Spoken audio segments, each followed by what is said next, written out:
Hello, welcome back to our next podcast. I'm Adriana. I'm Natalie Lucero. And we're your Enchanted Educators. Yes. So Nat, tell us what are we going to be talking about today? Today we're going to be talking about parent participation. So it's really interesting. We took a poll. That was Adriana's brilliant idea. So on Instagram, so if you don't follow us on Instagram, go follow us. It's Enchanted Teaching. So I asked you guys a couple of questions where you guys could respond and answer a couple of polls.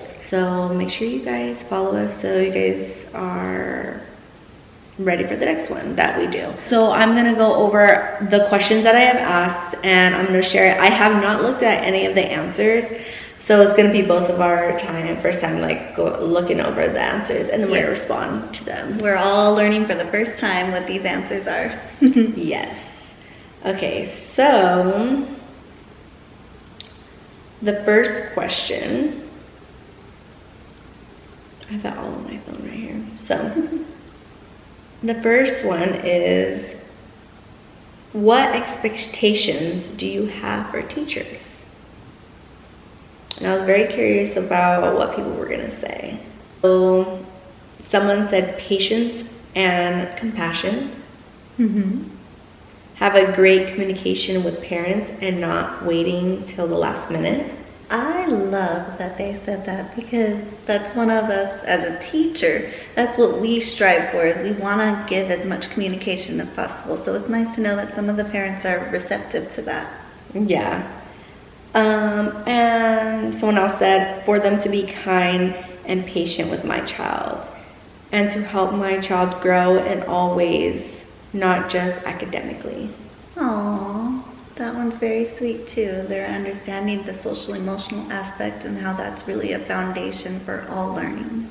And I think, I don't know how it is in elementary school, but working in early childhood, that's something that we don't really do academic. It's just play-based, and a lot of it is their whole well-being is what we focus on. Yes, in preschool we focus on that whole child aspect. The academics are going to come in time. They're going to learn how to count. They're going to learn their ABCs. We're not focusing solely on that. What they need to know is that they have the ability to learn. They can build that focus of being able to complete tasks, and then they feel that accomplishment, and that's going to build that motivation for them to learn as they go into elementary school and above. Yeah, and I think I always try to make sure I have that compassion with all of them, because someone did say the patience and compassion. I think it is very hard to be patient when you have a lot of children, but that's something where I go in and I make sure today's a brand new day. Sometimes patience, you're on your thin layer, that day or whatever. But I do make sure that I am very patient with whatever I do with the children and show compassion with everything. Because some of the children, they come in and they're just not having a good day, So I'm what is going on? Let's talk about it, and I help them with whatever their emotions are that day. And I do talk to parents, and I do like to collaborate with parents, and I do tell them to please let me know what is going on, because it's important for us to collaborate that way. For example, something could be going on at home. One of the kids with grandmother, they were in the hospital. The kid has been so emotional.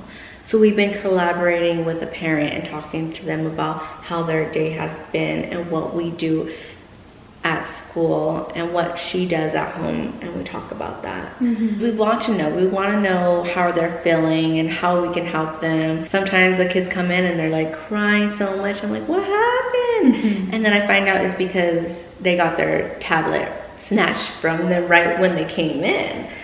And that's something that we can work on and talk about what we can do better and how we can support that family. Yes. The context is so crucial because we are focusing on life skills in the classroom from beginning to end of the day. We are constantly helping them show how they can interact with each other, with adults, with their families. That is a major role as a preschool teacher. So So when we know if they had enough to eat or if they had enough nap time, all of those things are huge factors, because we know as educators, if we look into the Maslow theory, those basic needs are really crucial for them to be able to learn. And it's going to change day by day. Maybe they had a tantrum and they didn't have their breakfast. Well, that's going to affect their entire day. And we need to know that so that we can prepare and we can think of the strategies and tools to support that child throughout the day. But if we don't know what that root problem is, it's a lot harder for us to help them regulate. Yeah, and then sometimes like I'll let parents know, oh, they were so emotional today. Was this something like that had happened before? Mm-hmm. They said, oh yeah, they didn't get like really any sleep. Then I'm like, okay, that makes sense. But if we knew that beforehand, maybe we could like support them a little bit better, or maybe like make sure that they have a good nap, maybe putting them away from a lot of the other children, because sometimes when they're with a lot of the children are waking up, they wake up the other children. Yes, so we really need to know that beforehand. The morning check-ins, I know it's hard for parents because they're trying to get themselves ready, they're trying to get the children ready, they're fighting the traffic, especially here in LA because we get terrible traffic. It's really important just to have 5 minutes to check in with the teacher and let them know how their morning went and how their night went, because a lot could happen within that time. Yeah. So going over to our next question that I had asked is, how much involvement do you expect to do? So when I ask this, I see it as, if you want to volunteer in the classroom, they need any support on anything, what are you guys doing at home, what are we doing at school, this is where we collaborate, and that is involvement. So I had 0%, 25%, 50%, and 100%. Let's see what the popular one was. Actually, 50% and 100% were a tie. Oh, that's interesting. Yeah, 43% of the people said both. Yeah, and there was one person that said 25%. So I'm happy with all the people that said 100%. That's good. That's what we're looking for. Yeah, so if you're already coming in and you want to be 100% in, that is really good, because then you'll be able to be more receptive to like when we are telling you about like certain behaviors or like what we need in the classroom and things like that, which is so good.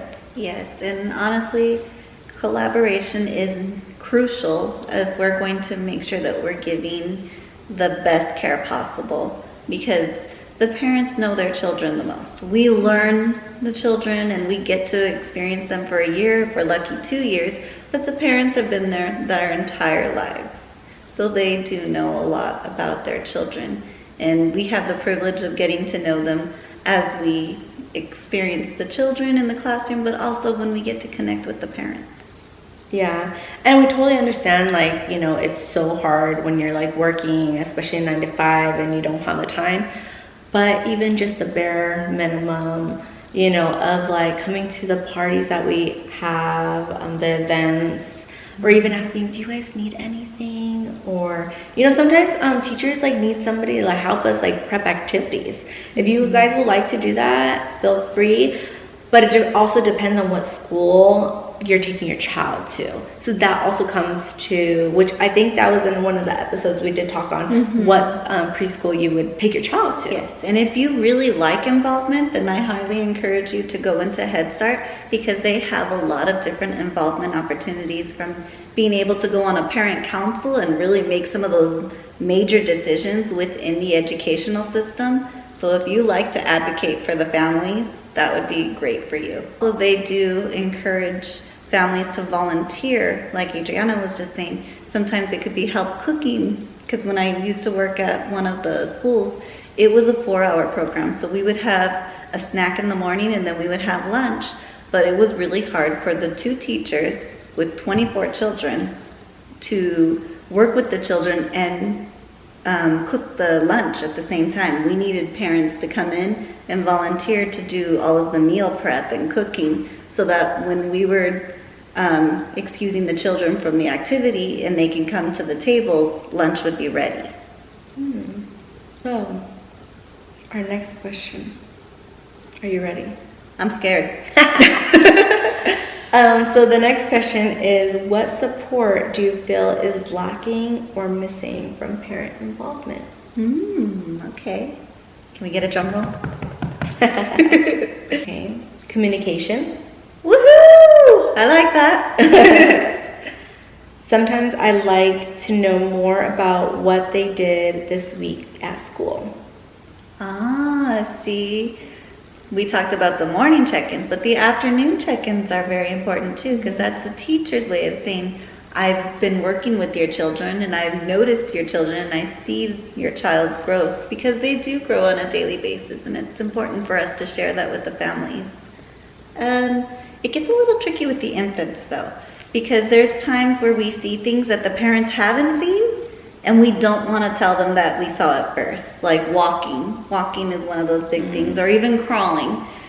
We want to make sure that the parent shares it with us, and then we said, oh, we can't wait to see that. And then maybe the next day we'll say, yeah, we saw it, just because we don't want to take that joy away from the parents. Yeah. And also, at my school, what we usually do, which I've seen at other places too, we always have parent communication forums, which we do every other month. So we talk about what the children have been doing, what the children have been working on. But we also have a lesson plan available for the parents to look at. So then you could say, oh, I noticed that they're working on writing today. And then we could talk more on that if you'd like. We love when the parents ask us, what did you guys do today? And then we love to elaborate, because that shows that you guys want to be involved. There's a platform called Learning Genie. Yes, I was gonna say that. Yes, Learning Genie, or other places have Chalkfolio. Brightwheel's another one too, very similar. Oh no, you're good. We were on the same page. Yeah. So it's basically like an Instagram. Just showing what the children are doing. It's awesome, because in the moment we can send a picture of the children working. Maybe there's two that are working together, and we can film a little clip. We can send it right to the parent from the app, and on top of that, we can save it in our files and put it towards the DRDP, which is the desired learning outcomes, which is the assessment tool that we use, a very popular one. The only thing that's like hard at my job is like when we post a picture, we have to make sure there's like a written message, and we do the measure already, which that's sometimes hard. I'd rather like just like hurry up and put up the picture that where the parent can see, and then I can write something later, you know, because sometimes we're so busy in our schedule. That's what our company wants, where we like make sure if we have a picture, then we have a blurb, and then we write the measure. Yes. So that takes a lot of time. Every school has their own preference as far as how their documentation is done. Yes. And another person said, designate a time to be involved and understand what it looks like. All right. Okay, that's something what we've been talking about. Yeah, it goes right in line. I'm happy with these. It sounds like parents are on the same page as far as what the teacher's expectations are. Yes. And then somebody said, following through at home and having a clear understanding of these expectations from teacher. Oh, okay. So that's going into parent conferences and home visits, and making sure that we're giving clear strategies that can be applied at home as well as in the school. And sometimes that could be a little bit difficult depending on what the area is that they're working on. Sometimes it's hard for parents to understand how they could apply that at home.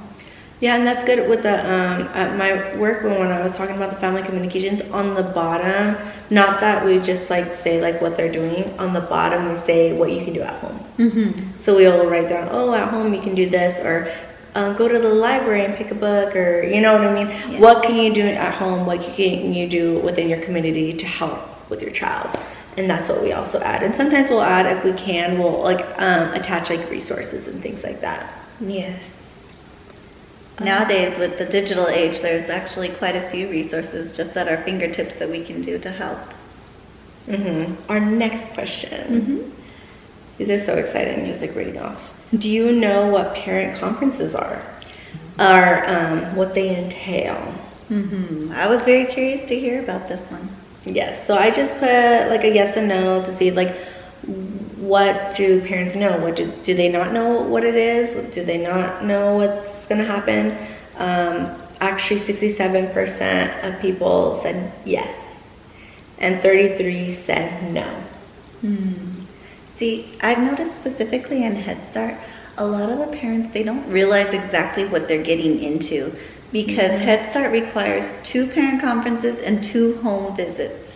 And when they come up, the parents are like, why? Well, I didn't know that I needed to be questioned. And they that's feel like too they're being much. put on the spot, or yes, or they're like, I'm not ready to send somebody into my home. What is the purpose of this? Yeah. I don't know. I feel like every place has like their little tweaks on it. But basically, depending on when we're going over the DRDP, a lot of that's what the conferences are. Their whole educational development. Yes. Going over gross motor, fine motor, language, things like that. So we go over where they're at. What it does is help us scaffold their learning. It helps us document where they are and gives us an idea of where we want them to be by the end of the year so that we can focus on those goals. It's great for school readiness goals where we can help them with specific skills that they're maybe a little bit slower in or struggling with, and also helps us identify those areas because if they're not meeting their goals within a certain amount of time, then maybe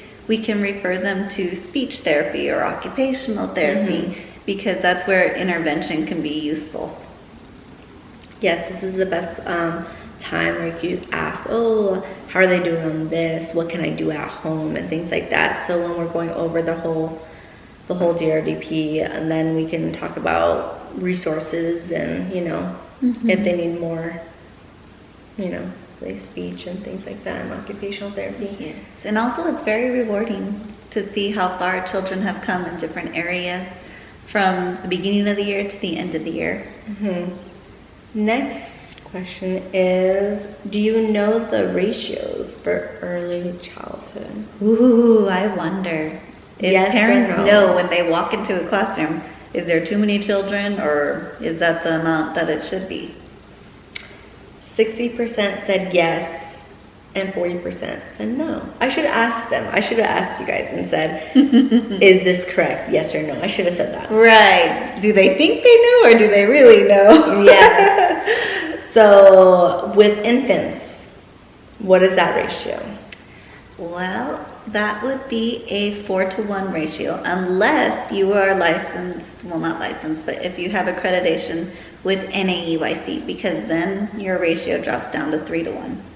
Yeah, and then I feel like there should always be a teacher, another teacher, especially with infants, because there's been times where I was left alone with like a 3-to-1, but if I'm changing a diaper and there's another child and they're barely learning to crawl, and they kind of tripped, I'm kind of stuck there on the changing table, and I'm wiping like a BM.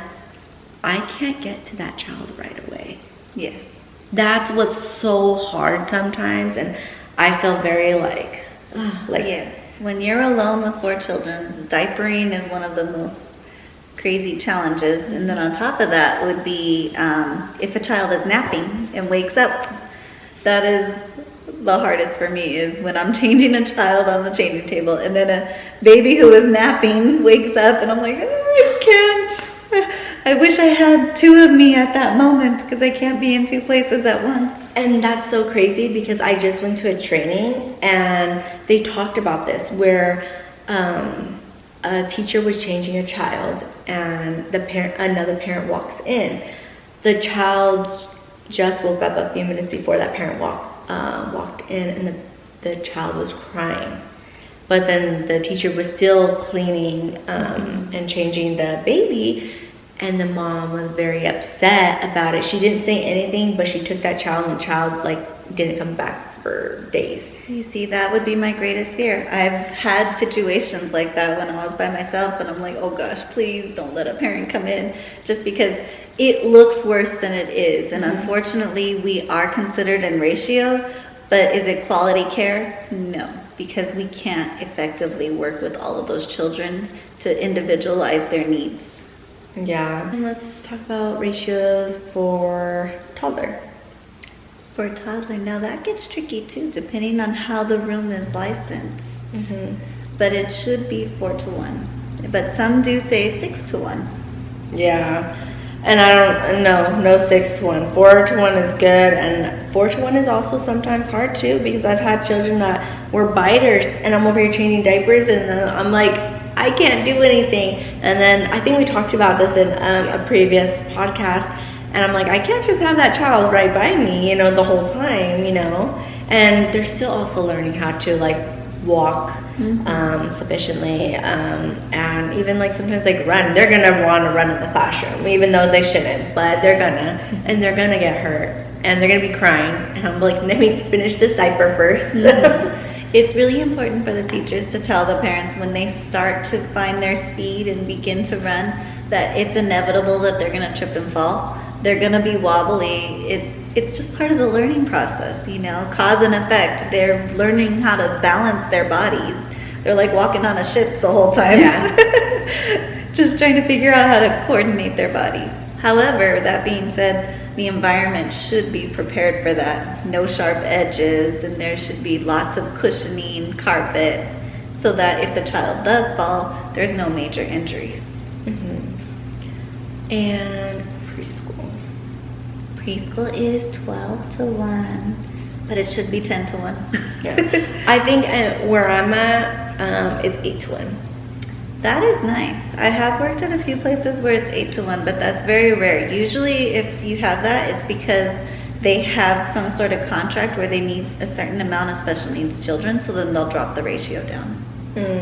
So imagine having 8 children, just like a person in your own house taking care of that, which is just so crazy to think about. Like even 12, 10, 12 is just crazy, but even sometimes like 8, and then I'm like, you have behaviors, which I'm like, I don't mind them, like I want to work with them, I love them, like, but it's just very hard because you have a child that has like a sensory need, rolling on the ground, constant rolling on the ground. If you're trying to redirect him, he's like crying. You have these 2 girls fighting over, I don't know, a baby doll. You have the other child that is not diagnosed, but you think you have ADHD. He's over here climbing on things. We're constantly redirecting him.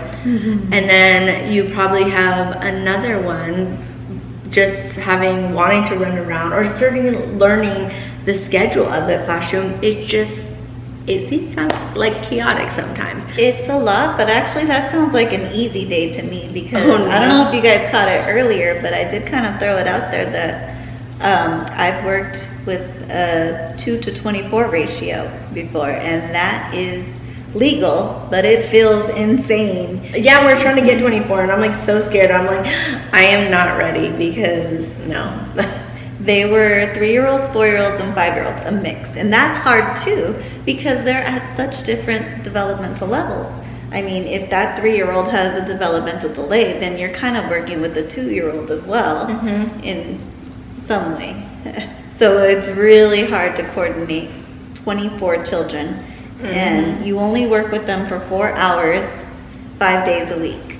That was a huge struggle for me because I'm used to regular 8-hour shifts with the children, and then you get to know them a little bit more and you just work with them on a deeper level. But for 4 hours, it felt more like a daycare instead of a preschool. There wasn't as much learning that I could do within that time, and we didn't bond as much because they weren't there very long. And then it was a Head Start, so the parents were there, and sometimes the parents would be there the whole time, which is kind of nice that they wanted to volunteer and be there, but at the same time, a lot of children act different when their parents are there. And there's certain ones where they just get really hyper and fun, and they want to cling to their parent, or if another child goes to their parent, then they start to get jealous, and there's just been times where I'm like, oh, this is not helping quite as much as I would like it to. Yeah. It's just hard though sometimes with like when we have visitors that come, as in auditors and licensing, and they don't know how our children are, but they just see it as almost like chaos, I guess, and it just looks bad on the teacher. But they don't know how the classroom runs. They don't know how these children are. Sometimes Yes, I say it's like a snapshot. They see a itty bitty tiny portion of the class and then they're making an assessment on that.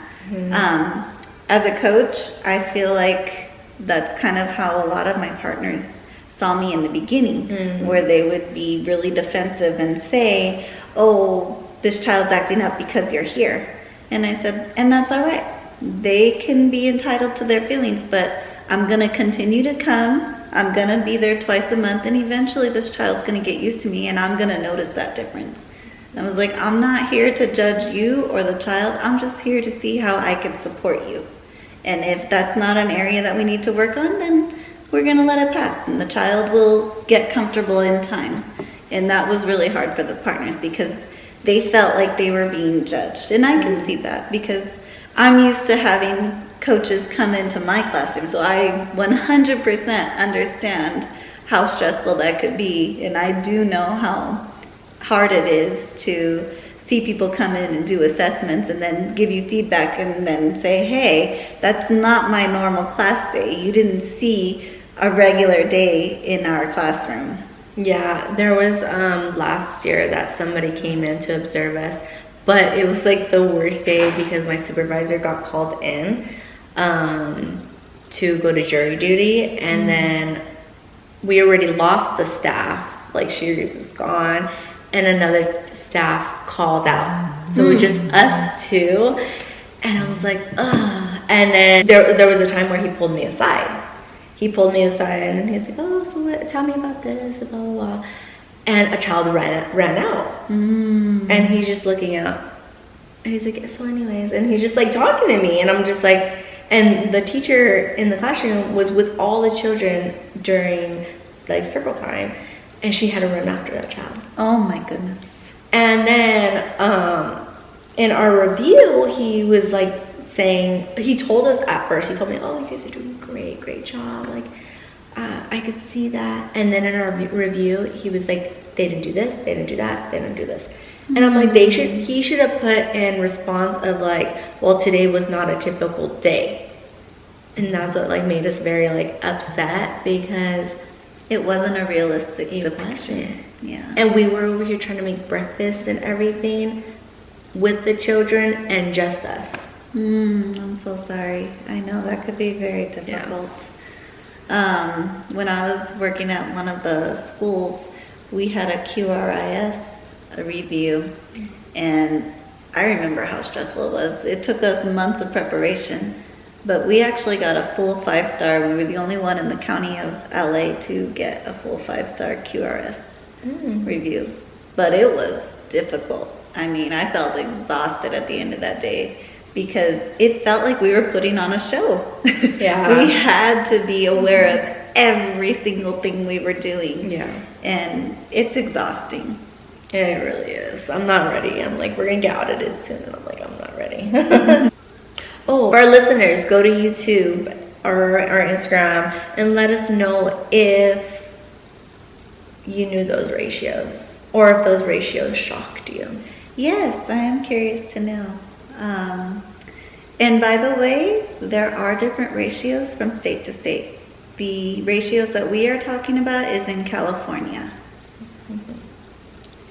Okay, so the next question I'm very curious on is, should children get sent home when sick? And you guys could totally respond to us too on YouTube or on Instagram and things like that with any of these questions. So yeah, should children get sent home when sick? Yes. Which sickness? runny nose, cough, diarrhea, definitely throw up. That like clicked to me. I was like,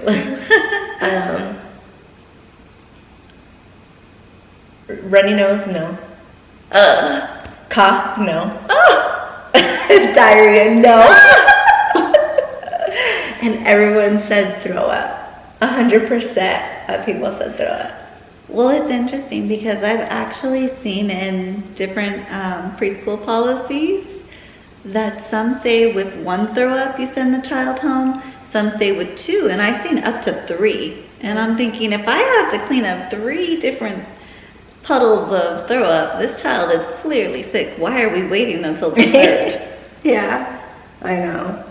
But I think if you have, well, I guess they won't have to be sent home. For runny nose, especially if they have green boogers, I'm gonna probably like let the parent know, and when they pick up, hey, they have been having a lot of green boogers.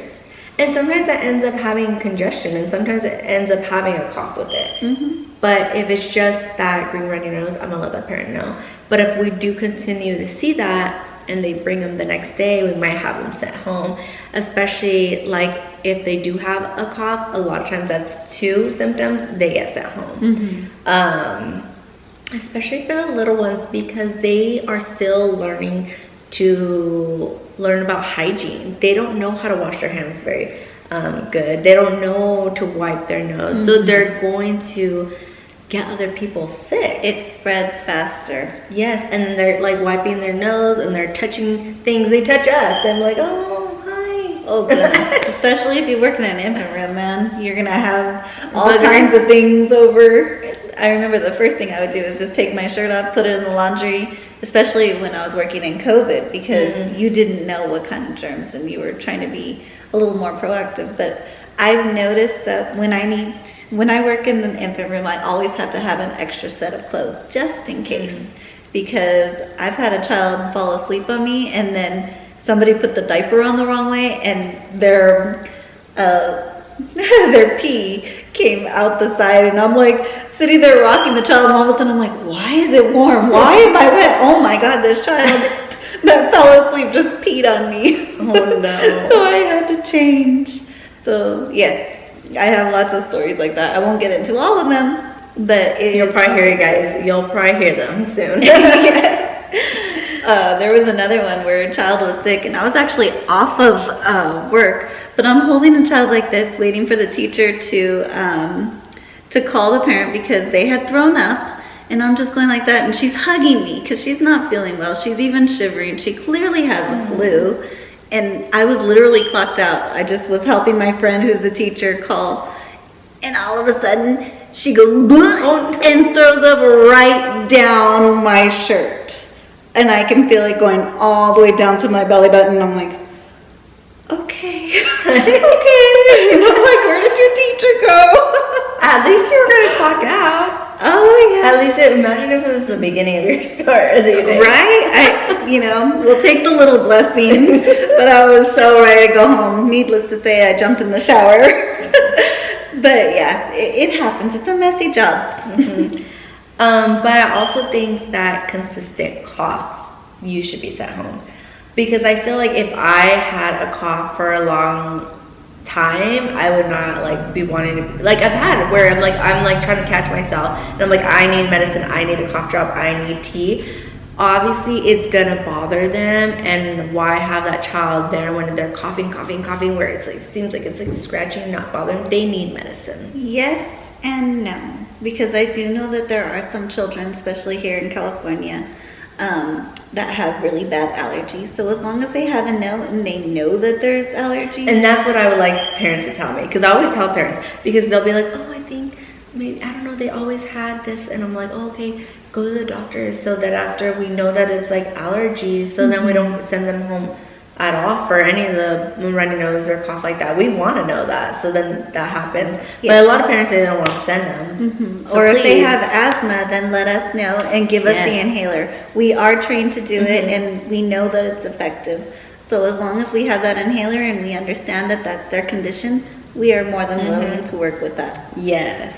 This is what I always tell the parents. I'm like, just tell me, like, and I'm totally, I'll work with it, you know? Like, I rather, and I always told parents too, like, oh, maybe they have asthma. If I've heard a lot of people with like a lot of coughs, that might be because of asthma. You might go check it out.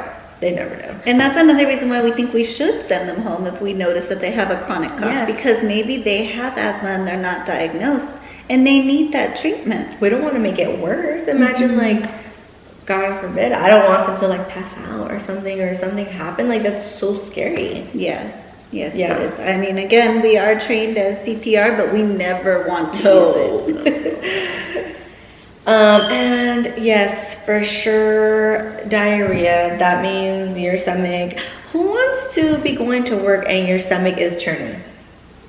No. And the babies and the children, they don't want to be at school. We can tell. They're shivering in the corner. They're falling asleep in the middle of the day. They're not interactive. They just want their mommies. Yes. And especially throw up. Yes. Yeah. I mean, maybe once, because I've heard that sometimes with teething it could happen. But if they're full on projectile vomit and they're doing it more than once, they need to go home. Yeah, and I think I mentioned this before. I had this little girl. She constantly just throws up. And I'm like, okay, I don't call to be like, hey, come pick up, because it just seems like a thing that she does. And parents aren't concerned. Yeah. But me, I'm concerned because that doesn't seem normal to like be throwing up at least once a week. At least. You know, and some days like she's throwing up a lot and she's like, you know. I did have one baby in the infant room one time have like this acid reflux, and the milk that they were giving was making the child, as soon as they would finish, it would just keep coming up again. And it turned out that that formula was like too thick for them, and it was mixing with like their sinuses, and it was causing some sort of acid reflux going on. So they had to switch the formula, and sure enough, that was all that was needed. Once they switched it, the child was okay. So that communication factor that we were talking about before, that's where it comes into play, because maybe, well, for this child, the child was there at the school for 12 hours because the parent was a nurse. So the teachers see the most of the day, and the parent didn't realize that this is the reaction that was happening. So until we had that communication and they were able to look into it, it took a while for us to figure out why this child kept throwing up after every single bottle. Oh my gosh. Well, at least I figured that out. So that's why we come into play with collaboration to figure out, hey, what's going on, you know, and communicate with each other too. Yes. Okay, so last question. What do you think should be taking place for biting? Should those children that bite be sent home, yes or no? Ooh, this one could be a tough one. I've heard lots of different perspectives with parents on this. I know. 100% said no. I'm just gonna guess. I was like, I don't know about that. You're like, okay. Yes. So someone did respond to this one saying, I think the parents should be notified at first, and if it continues, a discussion. I agree with that. There could be underlying reasons why the child needs it, and age is definitely a factor. At some point it is developmentally appropriate, but at other ages, once you go 3 and above, then maybe you gotta look into see if there's speech delay or if they just have an oral fixation, maybe occupational therapy with that. Yeah, definitely. I agree. I'm glad that parent has said that. I think that, especially when it's like toddler, because they don't have the language. So I'm not going to send them home like, oh, they bit, they're going to go home. You know, and it's very normal because they don't have the language. So someone might grab a toy, and they want it, they're going to bite them. You know, it's like a reflex. An animalistic intention that we have, you know, instinct, sorry, that's the word I was looking for. They don't know how to tell this child to back away, so they know their teeth are there and it's the first thing they can do. And then I've also seen too where children are just curious and then they just put like their finger into a child's mouth. Oh no. They're like, what if I do this? Oop, he bit me. Oh yeah. So there's that cause and effect thing too, where they're just trying to figure out how to interact with each other. And it's a little awkward with toddlers. They're just barely learning everything around them and they're wanting to explore and try, not realizing that there's a such thing as pain for themselves or for somebody else. That is an entirely new concept for these young ones. Yeah, so it's very normal, but we definitely want to observe that, and if we notice that it's getting to be a pattern, we're going to figure out what we can do to help them. I know I had a child that was doing that a lot. we noticed that they were starting to like need it. Like when they get so upset, we would give them a teether. And they're slowly getting better where they didn't need it, which is great. Yeah. But other things, we figure out other ways where we can help them. But like she said, it might be a sensory need and stuff like that, where maybe it needs more of an outside resource for that child than just us as a teacher. And sometimes it is the way we react to things. If they see that it causes a desired reaction, then they're going to want to do it more. Like if the family giggles, oh, he bit me, they're going to be like, oh, okay, this is fun. Let's do it again. Instead of saying, oh, ouch, that hurts. No, thank you. Yeah. You know, so we have to be aware of how we're responding as adults, because we can accidentally reinforce that through our reactions. That's true.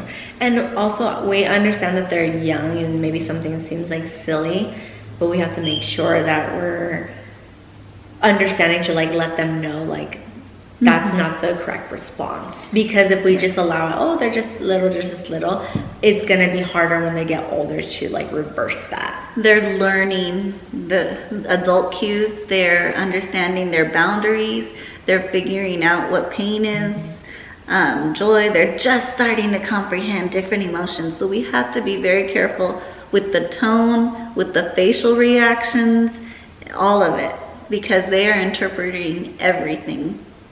Yes.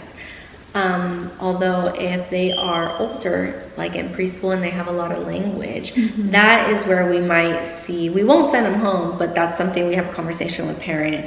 And if we do see it as a pattern, maybe there's something that we need to do more to support them. Yes. Yeah. And timeout's not effective. Let me just throw that out there. If a child bites and you move them away from their peers and expect them to sit down in one spot, not gonna happen. No.